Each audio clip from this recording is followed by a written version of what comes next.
on the American mindset are exceptionally interesting. And the consequence of his election was that not all whites, but some whites who took part in psychological studies over the years of Obama's reign found that their support of Obama gave them license to support racism rather than to defeat it, to act in a way that favored whites over blacks because, I voted for Obama. How could I be, inherently racist? It's amazing. And then this particular study, please do write it down. It's an incredibly good study. I really recommend that you just look at the summary of it.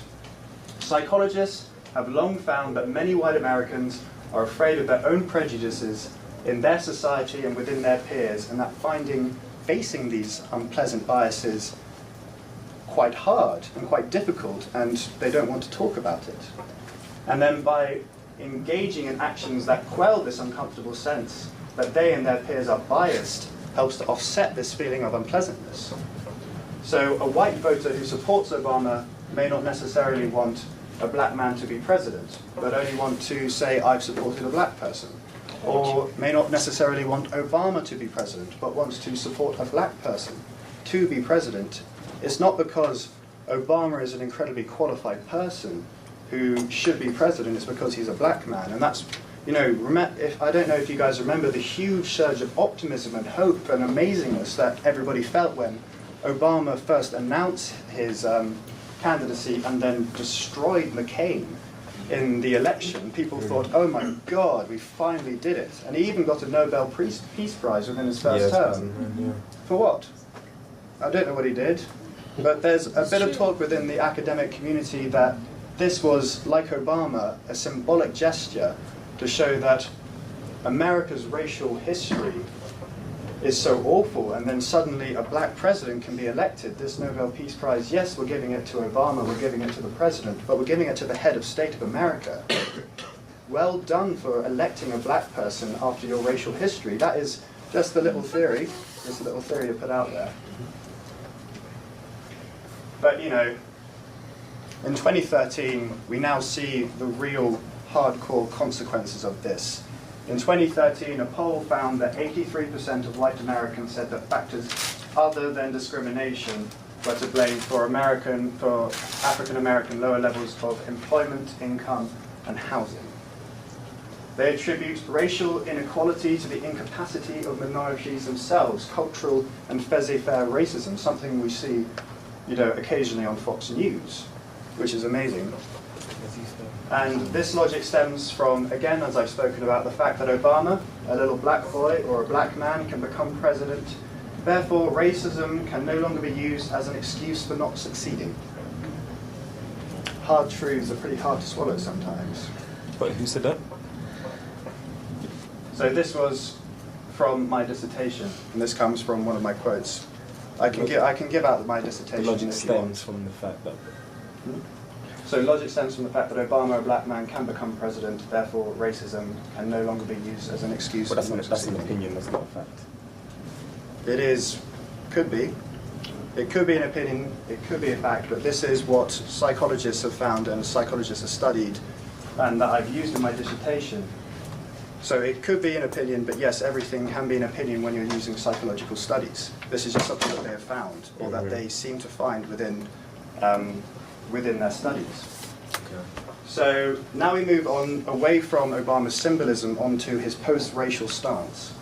And Obama has reached the kind of success he has because most politicians in America stay away from very controversial topics as they're trying to do something important. You see that with Hillary Clinton until Donald Trump came along and just changed the game completely.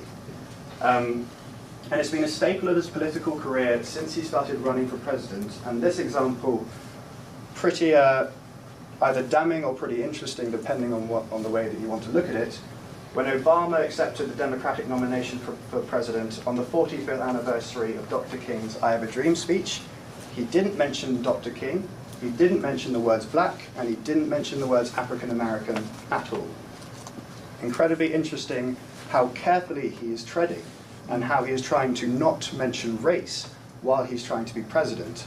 And this is something that Vanilla Silver pointed out.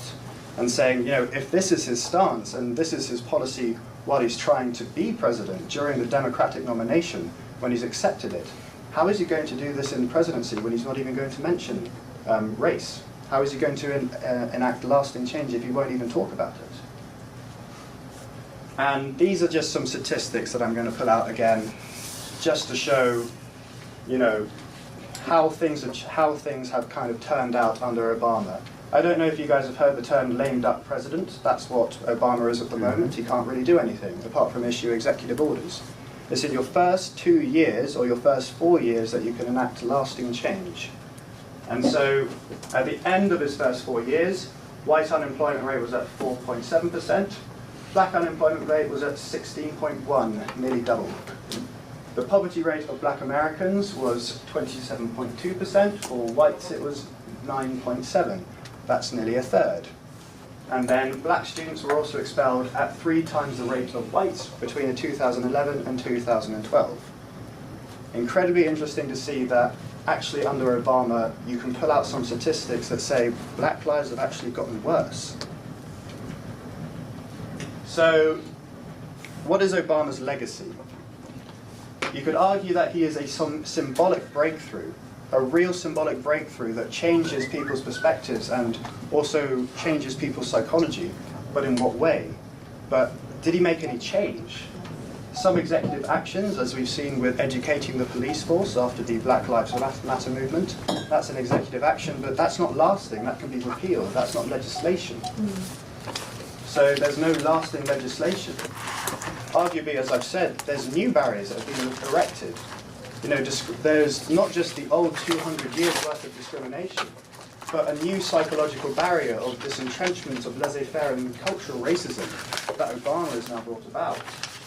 Under Obama, inequality could arguably have been widened. So therefore, is Obama a missed opportunity? Could he have done more? Was his stance incorrect or the wrong way to go about it? So, could Obama really have made much change if you think about it? Could Obama have, can one man who's only got 2 years to do anything actually repeal or challenge this colorblind and explicit racism that has been going on for 200 years? And this 200 years of racism has been entrenched into American society, ingrained into American society. So one thing you've got to ask when you're thinking about has Obama failed the black community is, what can he do? How much can he actually do? Is racism in America an unbreakable curse, a never-ending headed hydra, that when you take away explicit racism, it then subverts to colorblind racism, and from colorblind racism you see laissez-faire racism and cultural racism emerge from that. So will racism always adapt in new ways to subvert the black community and the black population within America? And so obviously there are incredibly deep-lying racial problems within the country. As we've talked about the rise of Black Lives Matter and the police shootings and the never-ending examples of systemic widespread racism within the country, from education to economics to the criminal justice system. But who can they be attributed to? Is it Obama taking a post-racial stance? Is it Obama trying to not talk about race? Is it the Founding Fathers for enshrining slavery from the very second that America was born? Is it previous presidents who haven't done much, who just have not taken account or not tried to help the black population? Is Obama the person who should be doing it, or should this have been done all the time? And also the Supreme Court. They have entrenched legally the ability to discriminate blacks, and then subverted the use of colorblind logic to, again, after the Emancipation Proclamation, to subvert to hold down the black community again using colorblind logic. Can you explain what you just said again? Because I don't understand anything you just said. I'm really sorry. Okay. Can you just say it in layman's terms? Where from? When you just said about the Supreme Court. Okay, so the Supreme Court basically using first Dred versus Scott to say that black people can never be free, whether or not they've been freed from slavery. That is a use of explicit racism. And then we come after the Emancipation Proclamation and the freeing of the slaves, and Plessy versus Ferguson, which then basically says separating races will make them equal, which, you know, of course makes sense. And then we see that you could place blame on the Supreme Court for not interpreting the Constitution in a way, especially after the Emancipation Proclamation, which said, look, everybody should be equal, and them saying, okay, we'll just separate them. You know, the Supreme Court has, until Brown versus Board, so that's, you know, 200 years after America was created, the Supreme Court has been helping to enshrine this racial discrimination within the structures of American society and within the psychology of both whites and blacks in the country. So, yeah, I suppose that's where I end, and I'd love to hear your thoughts on this. It's an incredibly interesting and wide-ranging topic, and I really thank you for inviting me to come here.